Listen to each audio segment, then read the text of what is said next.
السلام عليكم ورحمة الله وبركاته. الحمد لله الذي أرسل رسوله بالهدى ودين الحق ليظهره على الدين كله ولو كره المشركون. أشهد أن لا إله إلا الله وحده لا شريك له وأشهد أن محمدا عبده ورسوله.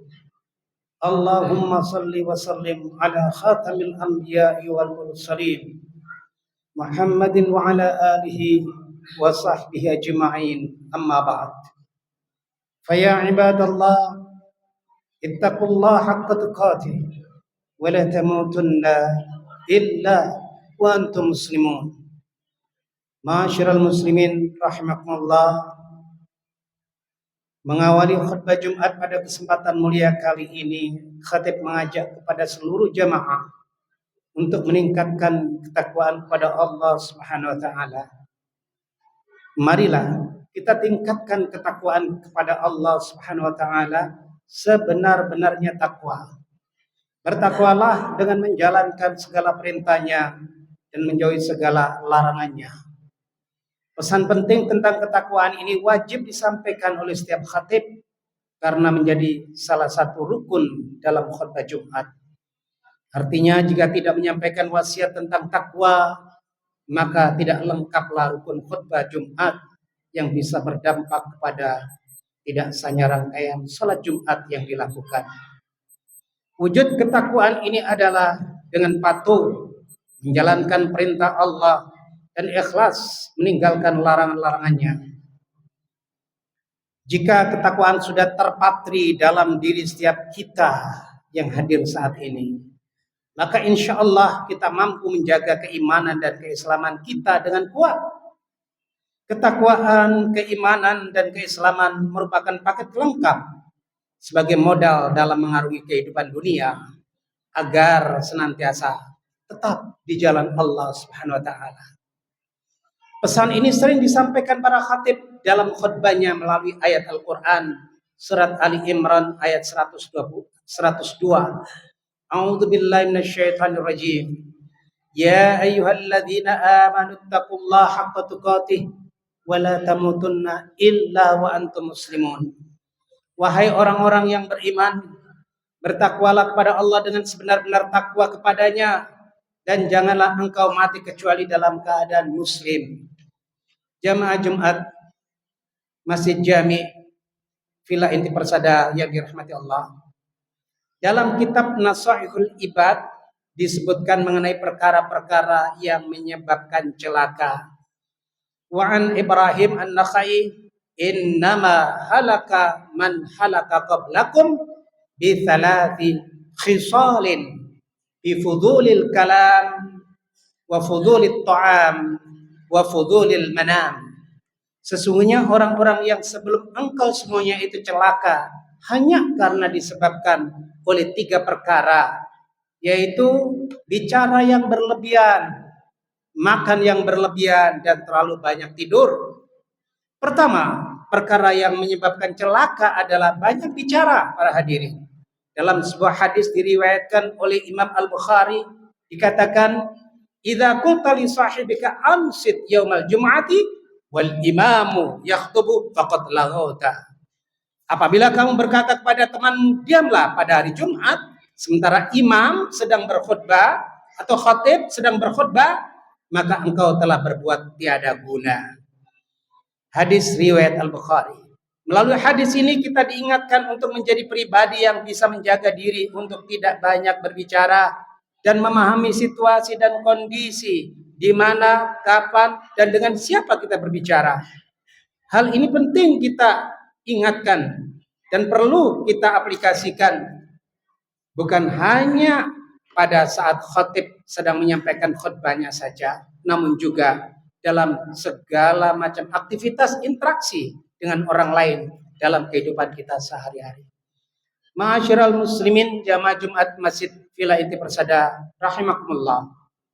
Kecenderungan manusia memang suka didengarkan daripada mendengarkan.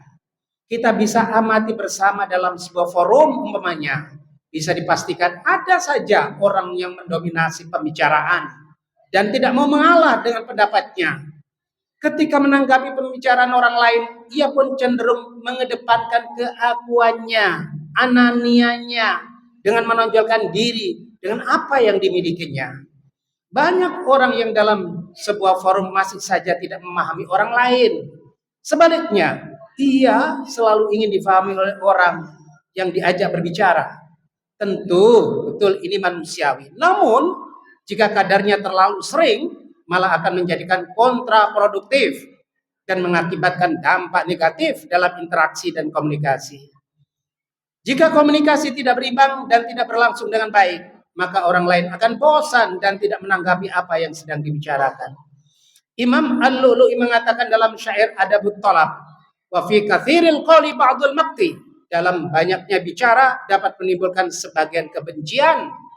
Sehingga disinilah pentingnya keseimbangan dalam berbicara. Ada kalanya kita berbicara, namun ada kalanya kita mendengarkan. Kita perlu renungkan bahwa Allah SWT menciptakan telinga lebih banyak daripada mulut. Allah memberi karunia 2 telinga di bagian kepala, sebelah kiri dan kanan. Sementara mulut diciptakan oleh Allah SWT hanya 1 saja. Hal ini sebenarnya memiliki hikmah yang mendalam, bahwa kita diingatkan untuk lebih banyak mendengar daripada berbicara. Saat berbicara pun kita harus memperhatikan dengan siapa kita berbicara. Kita harus bisa memahami gerak-gerik, karakter, tingkat pemahaman dari orang yang diajak berbicara, dan mengedepankan akhlakul karimah, unggah-ungguh tata kromo, tidak sombong dan tidak membangga-banggakan diri.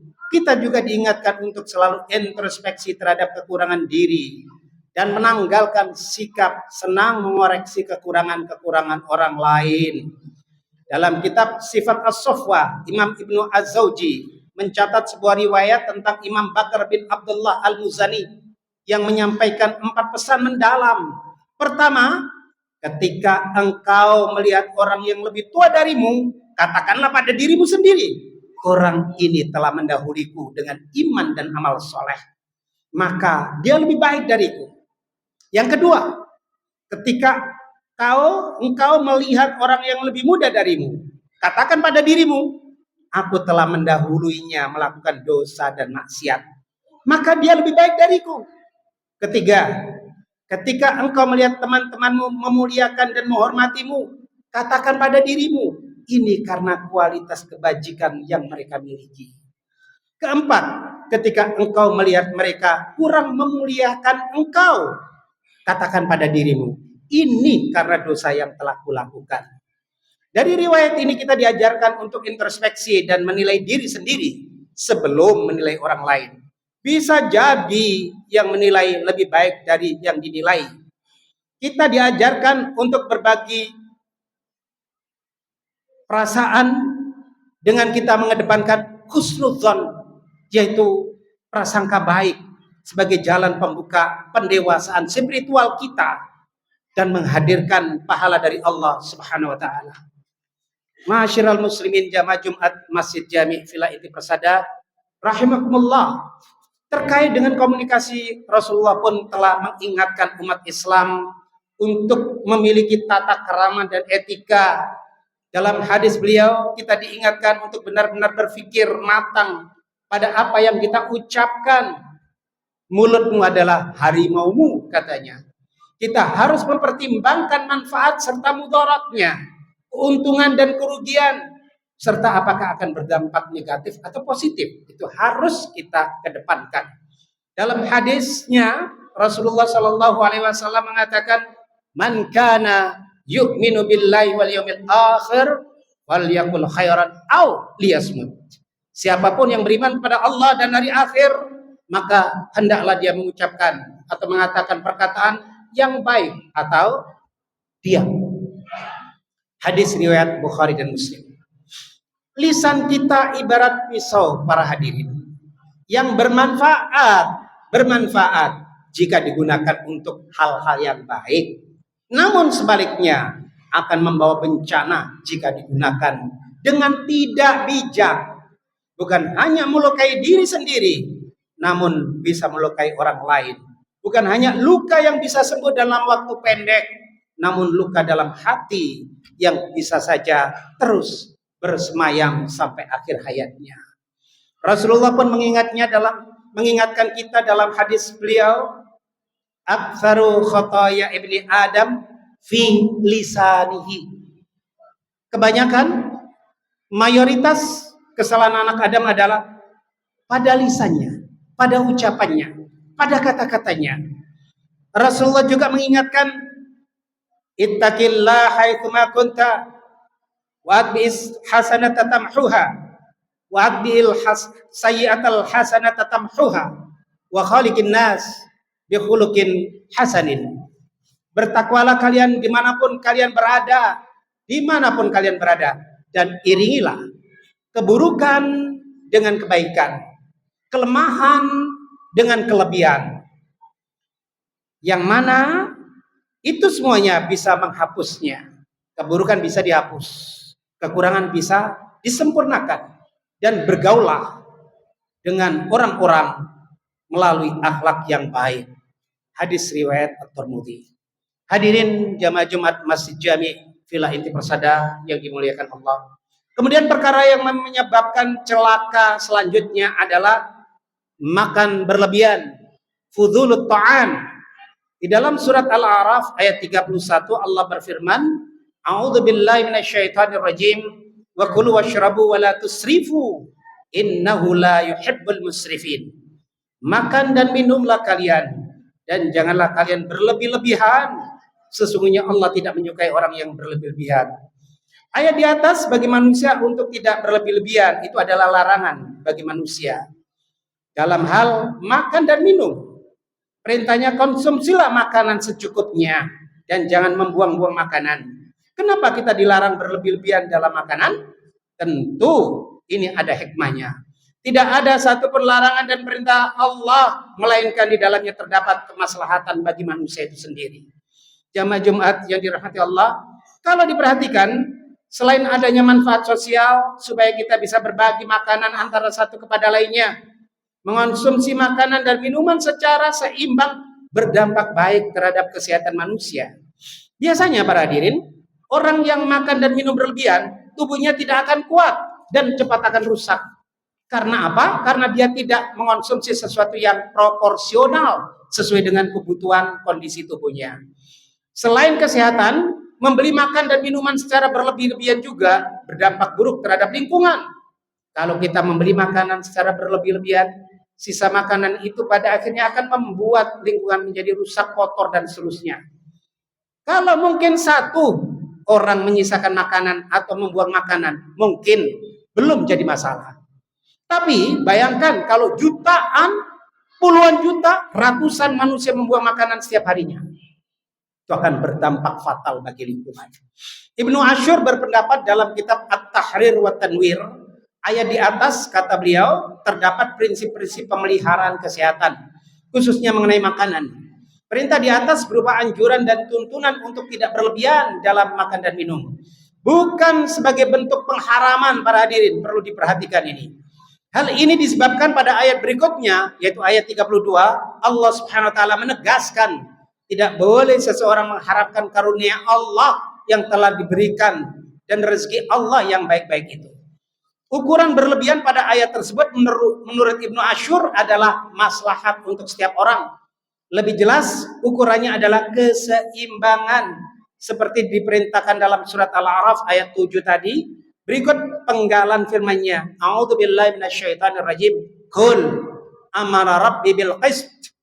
Katakanlah, Rabbku menyuruhku untuk melakukan yang pertengahan secara adil, tidak berlebihan, tidak juga kekurangan. Pesan tersirat dalam surat Al-A'raf ayat 31, yaitu makan dan minum terlalu sedikit atau banyak dapat berpengaruh pada kesehatan seseorang. Jika makan dan minum terlalu banyak, maka tubuh akan menampung kelebihan kalori yang akan mengakibatkan berat badan naik dan menderita obesitas hingga kematian. Demikian pula, jika asupan makan dan minum terlalu sedikit atau berakibat kurangnya gizi dan mudah tersaring atau terserang penyakit, menjadi sarangnya penyakit. Ayat Al-Quran tersebut diperkuat dengan hadis Nabi Shallallahu Alaihi Wasallam bahwa orang yang berbuat israf atau berlebihan, salah satunya adalah bermula dari keinginan menuruti nafsu makannya. Hal ini sebagaimana sabda Rasulullah berikut ini. An Anas bin Malik radhiyallahu anhu anna Rasulullah sallallahu alaihi wasallam qala minal israf an ta'kula mashtahaita. Riwayat dari Imam Malik, Rasulullah sallallahu alaihi wasallam bersabda, salah satu ciri berlebihan Anda makan setiap yang Anda inginkan, menuruti selera dari mulut itu sendiri. Ini hadis Ibnu Majah nomornya 3345 dari Anas bin Malik. Perintah dan anjuran agama yang berkaitan dengan makan tentunya tidak hanya disuarakan oleh Al-Quran. Rasulullah Shallallahu Alaihi Wasallam juga sangat memperhatikan tentang makan. Hal ini bukan berarti beliau orang yang rakus terhadap makanan, akan tetapi memperhatikan tentang kriteria makanan sehat dan juga etika-etika ketika makan. Tentunya selain dengan cara menyampaikan kepada para sahabat dan keluarganya, beliau juga langsung mempraktekkan kepada mereka untuk kemudian dicontoh dan diteladani. Jamaah Jumat yang dirahmati Allah Subhanahu wa taala. Rasulullah Shallallahu alaihi wasallam merupakan sosok yang sangat menjaga diri dari memakan sesuatu yang haram. Beliau menegaskan bahwa sesuatu yang halal dan haram itu jelas keterangannya, gamblang di depan kita dalam agama kita. Oleh sebab itu beliau sangat mewanti-wanti umatnya untuk tidak memakan sesuatu yang haram. Ancaman terkait memakan makanan yang haram bahkan pernah beliau utarakan kepada salah satu sahabatnya yang bernama Ka'ab bin Ujrah. Ya Ka'ab ibn Ujrah, innahu la yarju lahmun nabata min sahtin illa kanat an-naru aula bihi. Wahai Ka'ab bin Ujrah, tidaklah daging manusia tumbuh dari barang yang haram kecuali neraka lebih berhak atasnya. Riwayat At-Tirmidzi. Makanan yang haram tidak lain hanya akan membawa suatu bahaya bagi kita. Kekuatan yang lahir dari makanan yang haram cenderung akan mengajak tubuh kepada kemaksiatan. Makanan haram yang kita konsumsi akan berubah menjadi darah dan akan mengalir terus di dalam tubuh kita. Sedang setiap hari kita beribadah kepada Allah dengan tubuh ini. Lebih parah lagi, naudzubillah min dzalik, doa yang kita panjatkan pada Allah akan tertolak sebab mengkonsumsi makanan haram tersebut. Jamaah Jumat yang dirahmati Allah Subhanahu wa taala, selain tentang kehalalan dan keharaman makanan, Rasulullah juga mencontohkan kepada umatnya tentang etika-etika yang dapat kita ikuti. Yang pertama adalah sebelum makan kita hendaknya membaca basmalah atau melafadzkan asma Allah terlebih dahulu. Berdasarkan hadis Rasulullah yang menasihati Umar bin Abi Salamah, ya ghulam, samillah wa kul bi yaminik wa kul mimma yalik fama zalat tilka ta'mati ba'du. Kata Rasulullah, wahai anakku, ucapkanlah asma Allah, bismillahirrahmanirrahim, makanlah dengan tangan kananmu dan makanlah makanan yang ada di hadapanmu, jangan yang terlalu jauh. Maka seperti itulah gaya makan Rasulullah Shallallahu Alaihi Wasallam. Kata beliau, itu adalah gayaku dan styleku dalam makan. Kita juga disunahkan untuk memakan makanan yang ada di depan kita dulu atau yang dekat dengan kita. Hal ini tentunya merupakan bagian dari adab ketika sedang makan bersama para hadirin, sehingga tidak mengganggu orang lain yang sedang makan. Selain itu, kita juga disunahkan untuk makan dengan tangan kanan kita. Jamaah Jumat yang dirahmati Allah, etika dalam makan selanjutnya adalah jangan makan berlebihan. Berlebihan di sini antara lain adalah dengan porsi yang banyak dan berlebihan. Sebagaimana yang kita ketahui bahwa sesuatu yang berlebihan tidaklah baik. Makan berlebih akan berpengaruh negatif pada tubuh kita. Selain itu akan membuat kita malas untuk bergerak. Nabi pernah bersabda, An Amr bin Shu'aib an abihi an jaddihi qala Rasulullah sallallahu alaihi wasallam, kulu washrabu wa tasaddaqu walbasu malam yukhalidhu israfun aw makhilatun. Dari Amr bin Shu'aib, dari ayahnya, dari kakeknya, dia berkata, Rasulullah sallallahu alaihi wasallam pernah bersabda, makan dan minumlah, bersedekahlah dan berpakaianlah kalian dengan tidak berlebih-lebihan atau tidak dengan kesombongan. Jamaah Jumat yang dirahmati Allah, kesombongan dalam makan adalah sesuatu yang tidak dapat dihindari saat ini. Di era semua orang bermain medsos, media sosial sekarang ini, maka kesombongan dengan memamerkan makanan mungkin saja dapat terjadi dengan mudah. Tentunya mengambil foto makanan dan menguploadnya di media sosial memang bukan suatu tindakan yang dilarang, selama tidak ada unsur sombong dan pamer pada orang lain.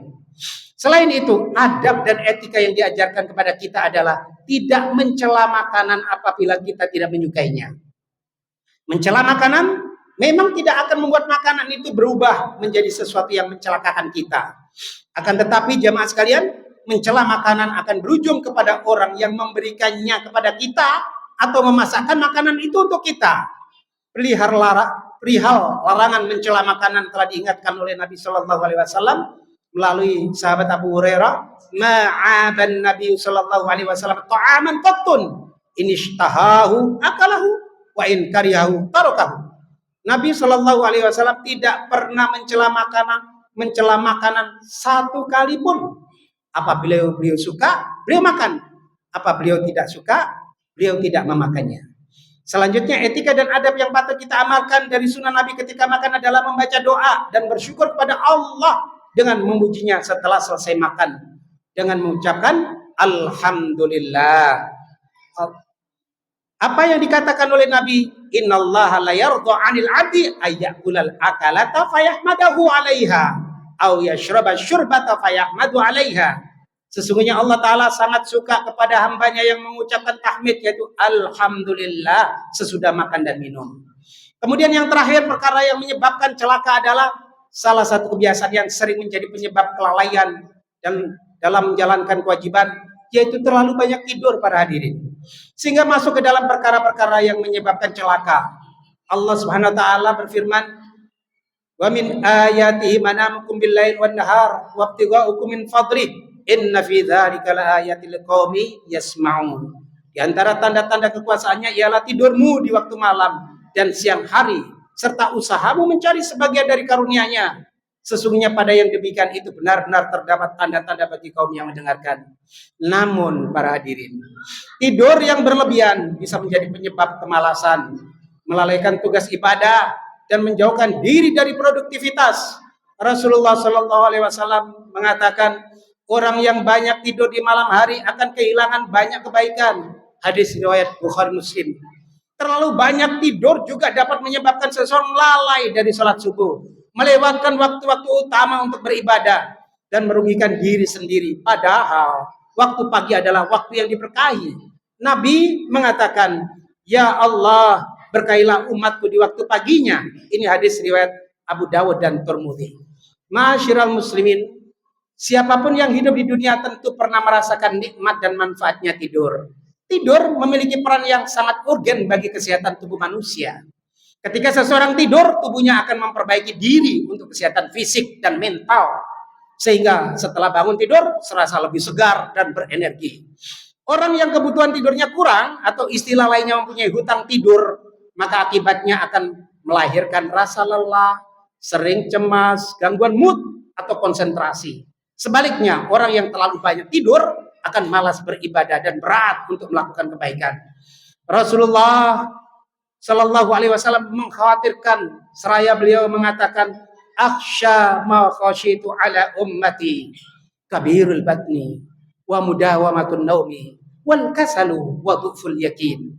Hal-hal yang aku paling khawatirkan di antara kekhawatiranku adalah sesuatu yang akan melanda umatku, yaitu besar perut, banyak tidur, pemalas, dan lemah keyakinan. Tidur memang nikmat yang diberikan oleh Allah, tetapi nikmat ini harus digunakan dengan bijak. Jangan sampai kita terlalu banyak tidur sehingga melalaikan kewajiban kita kepada Allah dan sesama. Tidur berlebih juga berdampak buruk pada kesehatan fisik dan mental. Orang yang terlalu banyak tidur sering merasa lemas, kurang fokus, dan tidak produktif. Islam mengajarkan kita untuk hidup seimbang, termasuk dalam urusan tidur. Rasulullah Shallallahu Alaihi Wasallam sendiri membagi kehidupannya ada 3 komponen. Pertama, sebagian untuk ibadah. 1 kali 24 jam dibagi 3. Sepertiganya untuk ibadah, sepertiga untuk keluarga, sepertiga untuk istirahat. Pesan penting dalam kajian saat ini atau pesan penting dalam khutbah ini adalah jangan biarkan waktu kita terbuang sia-sia dengan sesuatu perkara yang berlebih-lebihan dan dapat menyebabkan celaka pada diri kita. Marilah kita gunakan waktu untuk beribadah, belajar, bekerja, dan mendekatkan diri kepada Allah Subhanahu wa taala. Semoga kita senantiasa diberikan keberkahan waktu, kesehatan, dan kekuatan untuk beribadah, khususnya para sahabat, para jamaah Masjid Jami Villa Inti Persada. Amin ya rabbal alamin. Barakallahu li wa lakum fil Qur'anil azim wa nafa'ani wa iyyakum bima fi min ayatihi wa dzikril hakim. Aqulu qouli hadza wa astaghfirullahal azim innahu huwal ghafurur rahim.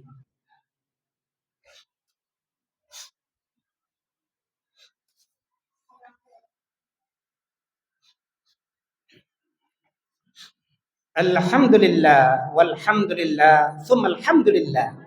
أشهد أن لا إله إلا الله وحده لا شريك له وأشهد أن سيدنا محمدا عبده ورسوله الذي لا نبي بعده. اللهم صل وسلم على نبينا محمد وعلى آله وأصحابه ومن تبعهم بإحسان إلى يوم القيامة. أما بعد فيا أيها الناس أوصيكم ونفسي بتقوى الله فقد فاز المتقون. قال الله تعالى إن الله وملائكته يصلون على النبي يا أيها الذين آمنوا صلوا عليه وسلموا تسليما. اللهم صل على سيدنا محمد وعلى آل سيدنا محمد.